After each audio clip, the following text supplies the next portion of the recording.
Hi, mga casters. Good morning. For today's vlog, we'll be talking about sa setup ng mga equipments na ginagamit ko for motovlogging, okay? So, actually, dalawa lang naman yung equipments na ginagamit ko for motovlogging. Yung casing na tinatawag na Ulanzi with the GoPro mic adapter na nakalagay na dito, no? At saka yung mic itself na ginagamit natin para naman may clear tayo na ano tawag doon, na audio sa pag-vlog natin, kasi tendency pag nag-vlog tayo tapos nakamotor, medyo hindi talaga natin maririnig yung boses natin kasi nga tumatakbo tayo tapos yung wind factor pa, di ba? Okay, so that is why we are using this kinds of equipment para mas ma-enhance natin yung pag-vlog natin while driving a motorcycle and yun, motovlogging. And of course, with the right equipments, no, yung adapter, yung mic, para if in case kahit nasa high speeds ka, kahit malakas yung pagtakbo mo, mabilis yung pagtakbo mo, at least naririnig ka pa rin, no, ng at least klaro siya na marinig talaga. Okay, so isa-isahin natin itong mga guys, ha. So mga casters, gaya ng sinabi ko kanina, ito pala yung GoPro na casing, okay, na pang motovlogging, na pwede rin siya sa mga kahit anong mga connector, no. So usually may mga ginagamit ng mga tao parang kung mag-vlog sila yung parang stick, no. So as long as pwede siya maikabit dito, then malak, then okay na. And pwede din to magamit sa mga helmet natin. So bale, ipapakita ko mamaya kung paano siya gamitin, okay. So for now, focus muna tayo sa Ulanzi na G94. So ito yung mga casters, Ulanzi G94, okay. So, itong Ulanzi na G94, ito yung current na ginagamit ko sa pag-motovlogging. Nabili ko to, I think, unfortunately, hindi ko na matandaan kung anong buwan. Pero last year pa. Matagal lang kasi to, I think, mga more or less nasa 1 year na to. 1 year old. Okay? So, ano kasi mga casters? Supposedly, mas maganda naman talaga, no, mas ideal naman talaga na i-vlog natin yung mga gamit na kakabili lang. Pero ang nangyari sa end ko, sa side ko, is ngayon lang ako nagba-vlog with regards sa mga equipments na to. And ilang beses na ako nakagamit ito. So sorry if hindi ako nakapag-vlog nito previously, no. So supposedly dapat isa to sa mga content ko na i-share ko naman talaga sana dapat, pero hindi ko nagawa ng video or vlog when it comes with regards to this one, okay. So, mga casters, I've been using this for about 1 year na. Okay? So, ngayon ko pa na-vlog. So, pasensya talaga. So, going back, ito yung Ulanzi G9-4. Okay? So, to make this short, dito ilalagay yung GoPro natin. Okay? So, nakita niyo naman yung itsura sa GoPro.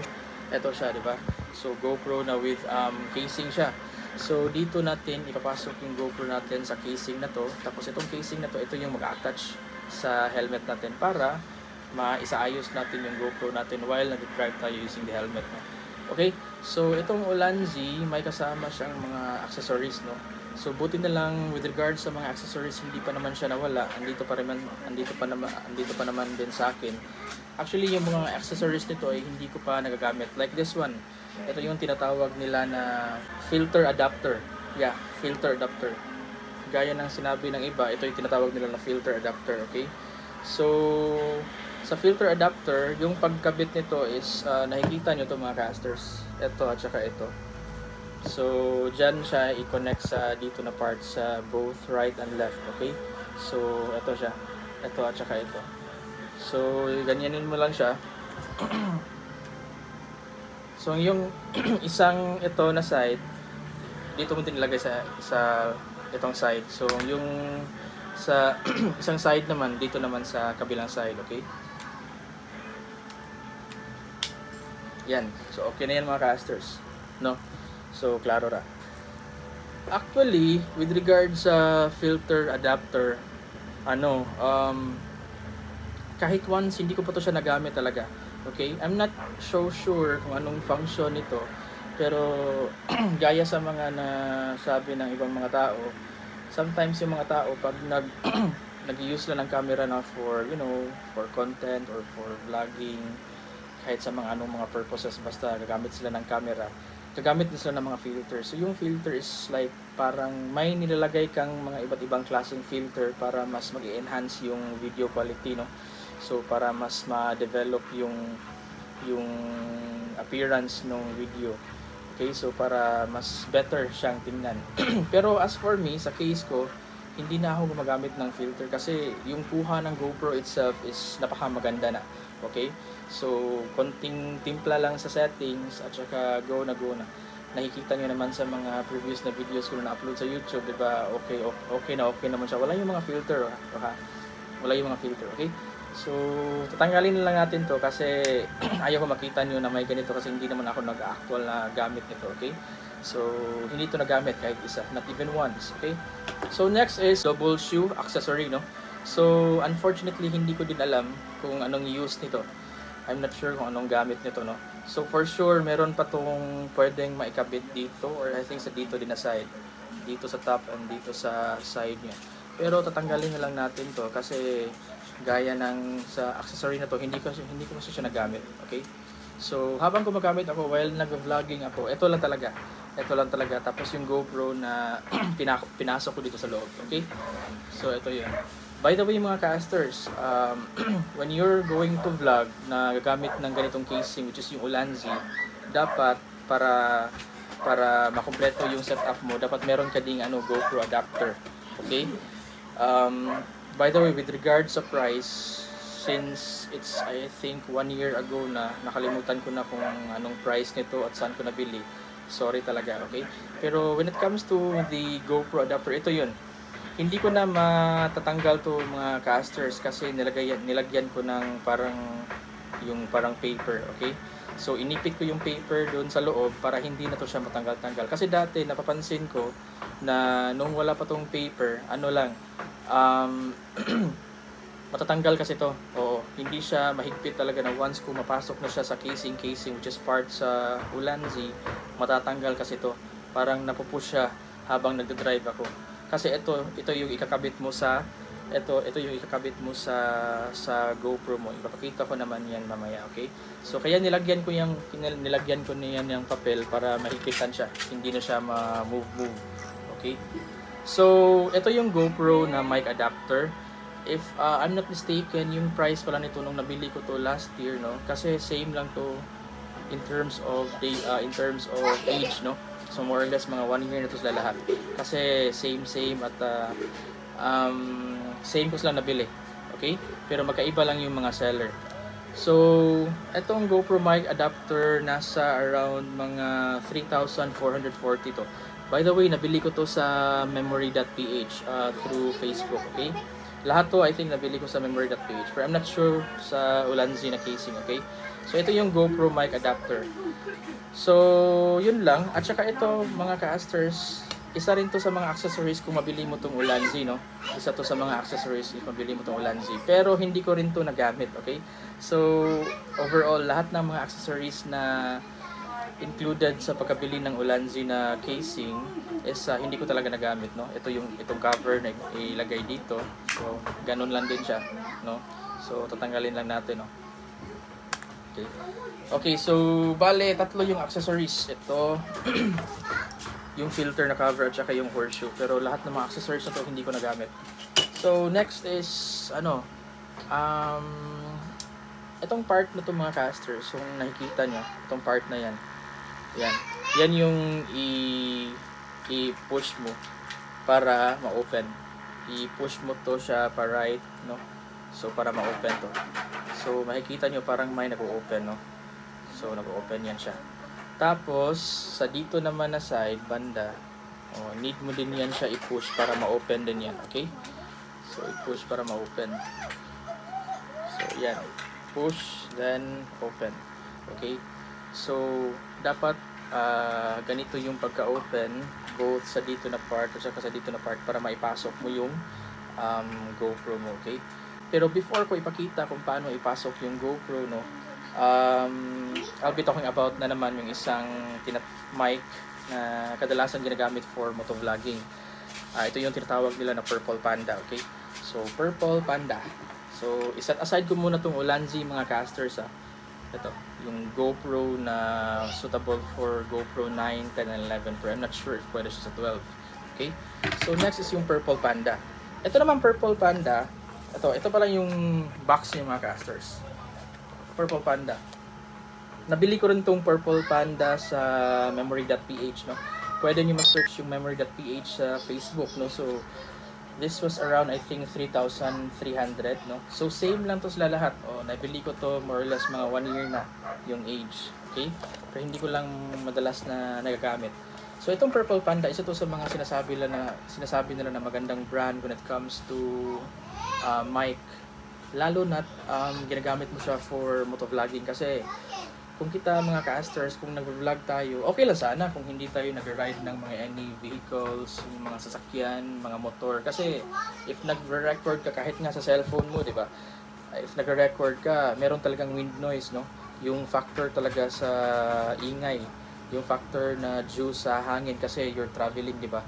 Lalo na if high speeds, lalo na if mabilis na yung takbo mo. So, yung tendency is hindi na marinig yung boses mo. Kaya nilalagyan natin ng mic para kahit mabilis yung takbo natin, lalo na if yung visor ng helmet natin is naka-close, so less na lang na audio ang marinig natin or ma-record sa mga camera natin. Well, as for me, yung GoPro na Hero 11, okay? That is why we are investing na mag-use ng mic at saka yung casing rin para may lalagyan sa GoPro natin, connector yung attaching sa mga GoPro adapter natin at saka yung mic, okay? So yung GoPro adapter is ibang item, hindi yan siya kasali sa Purple Panda, okay? Itong Purple Panda, isa na naman tong ibang item na ito yung name ng brand, Purple Panda. So gaya ng sinabi nila, maganda yung Purple Panda, kaya maganda daw yung Purple Panda. Kasi kahit naka-close pa yung visor ng helmet mo, kahit mabilis yung takbo mo, klaro pa rin yung pagsasalita mo kasi nare-record talaga siya ng maayos sa Purple Panda. Okay? So ipakita ko sa inyo mga casters yung sa loob nito ng Purple Panda. Okay? So ito.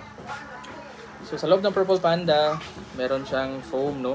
At saka mga different kinds of accessories. Meron din silang sticker, no? Ito pala yung memory.ph. Meron silang sticker at saka mga accessories and stuffs. So ito yung isa sa mga isa sa mga guidebooks nila, no? So yung page na ipapakita ko sa inyo is ito. So yan. So mga iba't ibang different parts, no, at saka yung name of those parts. So hindi ko na to i-discuss lahat ng mga accessories, no, kasi hindi naman to lahat nagagamit ko. Ang i-discuss ko lang is yung mga nagagamit ko currently, okay? So ito yung mga casters. So ito, isa to sa mga accessories na talagang ginagamit ko. So, ang pangalan nito is yung microphone with TRRS connector ito. Hindi to kasali hindi to kasali kasi may ibang name din to. Okay, so ito yung microphone with TRRS connector. So, ito yung yung itsura niya. Yan, di ba? So, I think same lang. Pero I'm not sure kung ilang distance to siya, okay? I mean, yung length niya. Sorry, rather yung length niya pala. Okay? So, microphone with the RRS connector. So, we also have, gaya ng sinabi ko, hindi ko na i-discuss yung mga accessories na hindi ko nagamit. So, yung second na accessory na ginagamit ko is ito. Ito siya mga casters. Yan. So, ang tawag nito, based sa guide natin, sa booklet natin is, TRS Touring Adapter. So, TRS Touring Adapter. Okay? So, number 3. Nasa number 3 siya. TRS Touring Adapter. So, bale, yung pagka-setup ko nito mga caster is ganito. Since naipakita ko na sa inyo kung ano tong Ulanzi, ano tong Purple Panda, no?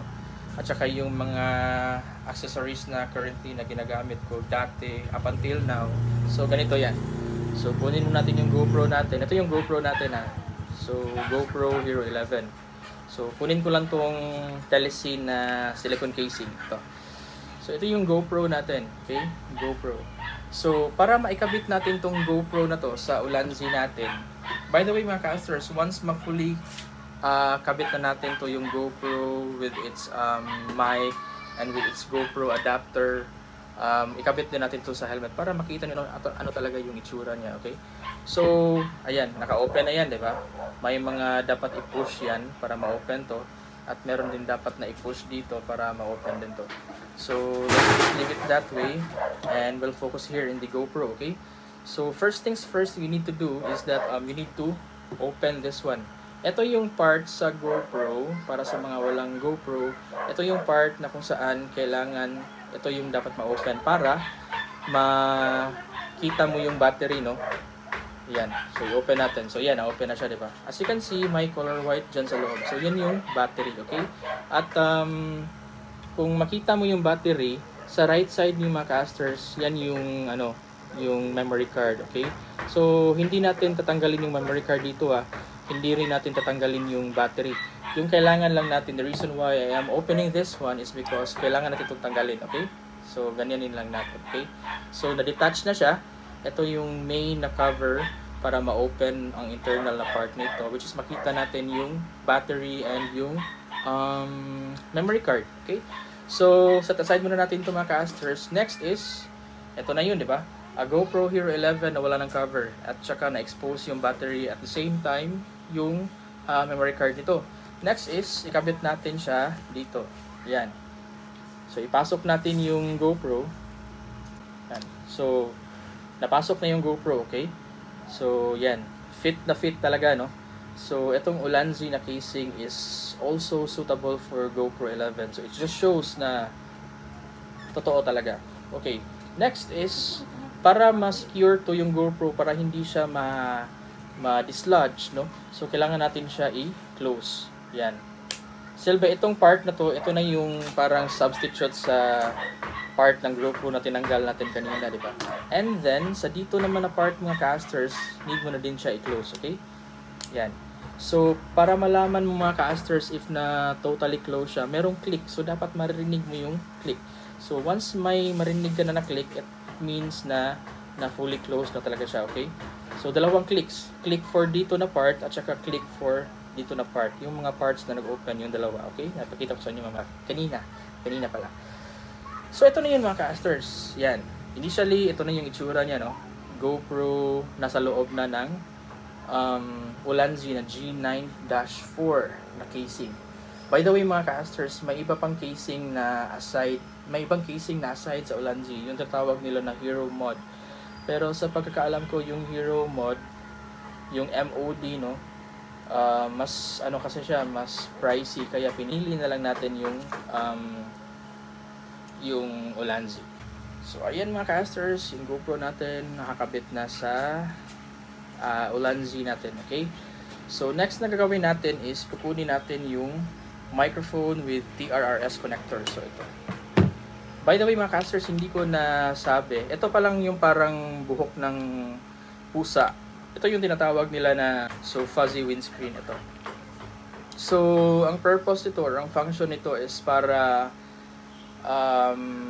less or parang ina-avoid niya na while nagre-record ka, walang mga pumapasok na ibang mga noise, di ba? So parang nalilesen yung mga iba't ibang klaseng noise sa environment while you're having your, recording, especially if mag-motovlog ka. Okay? So parang nalilesen yung mga wind noises, no? Yung mga noises na hindi naman talaga natin kailangan. Kasi yung kailangan lang talaga natin is yung may record natin ng maayos at saka yung clear yung mga boses natin habang nagsasalita tayo, di ba? Okay, so it greatly helps talaga mga casters. So, sa nakikita nyo naman sa mga ibang vlogs ko, hindi lahat ng mga vlogs ko nagagamit ako ng ganito. Kasi, I believe parang hindi siya magandang gamitin yung maglalagay ako ng GoPro adapter and mic and yung GoPro yung Ulanzi na casing kung umuulan kasi masisira. So may mga vlogs ako na if maganda yung panahon, yun, may mic ako.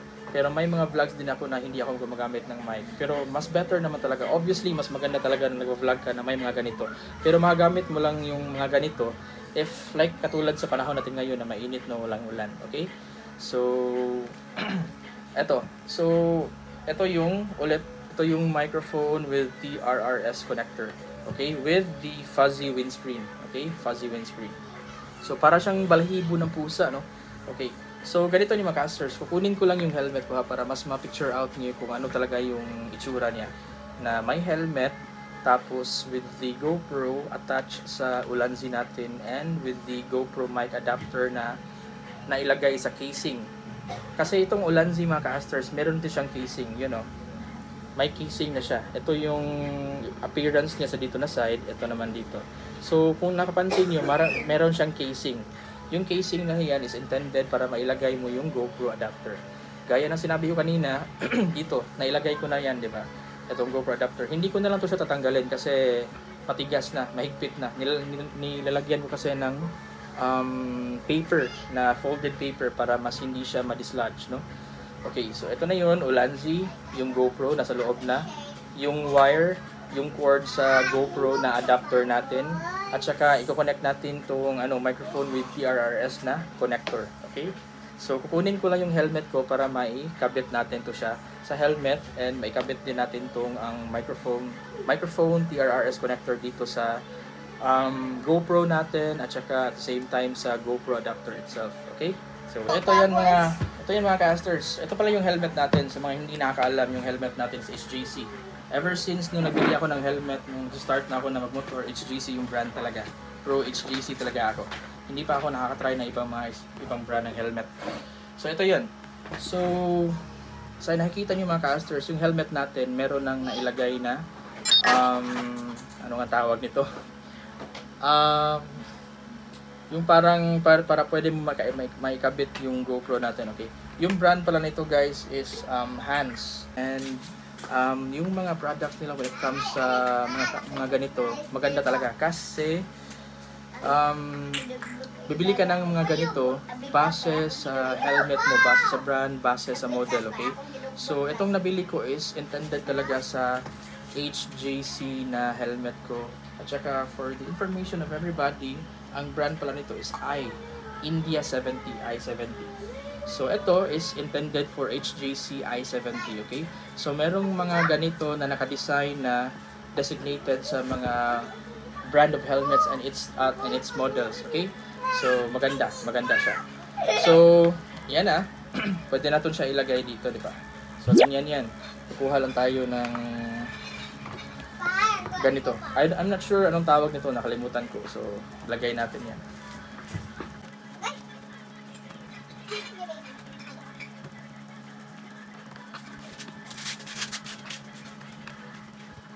So, turn, ikot-ikutin mo lang yung hanggang sa medyo mahigpit na, okay? Yan. So, ayan. Initially, ito lang yung itsura niya, di ba? Yan, parang ganyan lang. Okay? Yan. Alright? So, since naikabit na natin yung GoPro natin na naka-attach sa Ulanzi, next is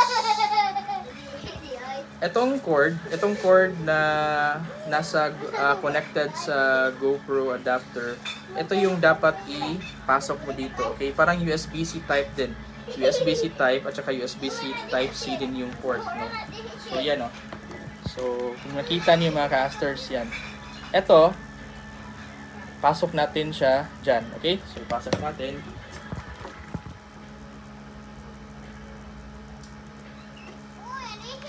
Yan. So, ito na yung itsura. Once kung naikabit mo na yung cord na galing sa GoPro adapter towards the part of the GoPro na camera natin, okay? So, from here, punta na yan dito. Okay? So, next na gagawin natin is yung microphone with TRRS connector. So yung microphone with TRRS connector, ito yan. So yung microphone, ito, yung mic, no, with the fuzzy windscreen, tapos yung TRRS connector. So itong part na to is ikabit natin dito. Okay? So ikabit natin siya dyan. Ikabit natin siya dyan. Yan. So, dapat may marinig ka na click. So, once na may marinig ka na click, meaning na properly naipasok mo siya, okay? So, ito naman, para makita niyo mga casters, meron kasi siyang clip. May clip yan siya, oh. Yan, may clip. Yun. So yung ginagawa ko is nilalagay ko siya sa dito na part sa helmet ko. Kung nakikita ni mga casters, yan o. So yung fuzzy natin para ma-lessen yung wind noise, kiniklip ko na sa dito na part ng helmet ko. Tapos wala na akong magagawa nito. So I'll leave it that way na nakahang na lang talaga siya. Okay? Pero i-adjust ko to para may pasok ko dito sa loob. Pwede naman. At hindi naman siya makukulog kasi pag mag-wear ka na nito, yung chin mo ay nakaka-block para maiwasan to sa na mahulog. Okay? So ito yung setup ko mga casters. Yan. So sa nakikita nyo, ito yung basic na setup for motovlogging. Again, thank you for watching mga casters and till next time. Take care and God bless.